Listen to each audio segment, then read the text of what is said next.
Mengapa khilafah wajib? Kata khilafah bukanlah istilah asing dalam khasanah keilmuan Islam. Menurut Dr. Wahbah Az-Zuhaili dalam Fiqih Al-Islami wa Adilatuhu, khilafah, imamah kubra, dan imarah al-mu'minin merupakan istilah yang sinonim dengan makna yang sama. Menurut Dr. Mahmud Al-Khalidi dalam Qawaid Nizam Al-Hukm fi Al-Islam, khilafah adalah kepemimpinan umum atas seluruh kaum muslim di dunia untuk menerapkan syariah dan mengemban dakwah Islam ke seluruh penjuru dunia. Karena merupakan istilah Islam, khilafah adalah bagian dari ajaran Islam sebagaimana sholat, puasa, zakat, haji, dan lainnya. Terlebih, menegakkan khilafah adalah wajib menurut syariah Islam. Bahkan, khilafah merupakan tajul furud atau mahkota kewajiban. Pasalnya, tanpa khilafah sebagaimana saat ini, sebagian besar syariah Islam di bidang pendidikan, ekonomi, sosial, pemerintahan, politik luar negeri, hukum atau peradilan, dan sebagainya terabaikan. Sebagai kewajiban dalam Islam, khilafah tentu didasarkan pada sejumlah dalil syariah. Sebagaimana dimaklumi, jumhur ulama khususnya ulama aswaja menyepakati 4 dalil syariah, yakni 1. Al-Quran, 2. As-Sunnah, 3. Ijma' sahabat, 4. Qiyas syar'iyah. Dalil Al-Quran diantaranya, dan juga firman-Nya dalam surat Al-Baqarah ayat 30. Ingatlah ketika Tuhanmu berfirman kepada para malaikat, sungguh aku akan menjadikan di muka bumi khalifah. Menurut Imam Al-Qurtubi dalam kitab Al-Jami' li Ahkam Al-Quran, ayat ini merupakan hukum asal tentang wajibnya mengangkat khalifah.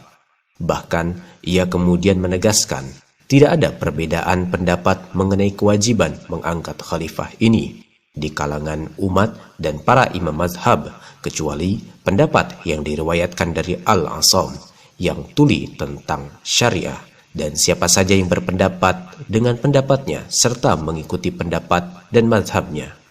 Dalil As-Sunnah diantaranya sabda Rasulullah SAW, siapa saja yang mati sedangkan di lehernya tidak ada baiat kepada imam atau khalifah, maka ia mati jahiliyah. Hadis riwayat Muslim. Berdasarkan hadis di atas, menurut Syekh Ad-Dumaiji dalam Al-Imamah Al-Uzma inda Ahlus Sunnah wal Jamaah, mengangkat seorang imam atau khalifah hukumnya wajib. Dalil ijma' sahabat. Berkaitan dengan itu, Imam Al-Haytami dalam As-Sawa'iq Al-Muhriqah menegaskan, karena itu pula ijma' sahabat yang menetapkan kewajiban menegakkan khilafah tidak layak diabaikan, seolah-olah tidak pernah ada atau dicampakkan seakan tidak berharga sama sekali. Tindakan demikian tentu menurut Imam As-Sarkhasi sama saja dengan menghancurkan fondasi agama ini. Sungguh, para sahabat, semoga Allah meridai mereka, telah bersepakat bahwa mengangkat seorang imam atau khalifah setelah zaman kenabian berakhir adalah wajib.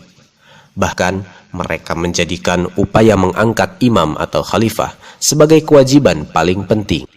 Faktanya, mereka lebih menyibukkan diri dengan kewajiban itu dengan menunda sementara kewajiban menguburkan jenazah Rasulullah SAW. Lebih dari itu, Rasulullah SAW menegaskan bahwa imam atau khalifah atas kaum muslim sedunia tidak boleh berbilang. Jika dibaiat 2 orang khalifah, maka perangilah yang terakhir dari keduanya. Hadis riwayat Muslim. Berkaitan dengan hadis di atas, Imam An-Nawawi dalam Syarah An-Nawawi ala Sahih Muslim berkomentar, jika dibaiat seorang khalifah setelah khalifah sebelumnya, maka baiat untuk khalifah pertama sah sehingga wajib dipenuhi. Sementara baiat untuk khalifah kedua batal sehingga haram dipenuhi. Inilah pendapat yang benar menurut jumhur ulama. Ijma' ulama aswaja. Berdasarkan dalil-dalil di atas dan masih banyak dalil lainnya yang sangat terang benderang, wajar jika kewajiban menegakkan khilafah telah menjadi ijma' para ulama aswaja, khususnya imam mazhab yang 4, Imam Abu Hanifah, Imam Malik, Imam Syafi'i, dan Imam Hambali. Hal ini sebagaimana ditegaskan oleh Syekh Abdurrahman Al-Jazairi dalam Al-Fiqh ala Al-Mazahib Al-Arba'ah. Para imam madhab yang 4 telah bersepakat bahwa imamah atau khilafah adalah wajib.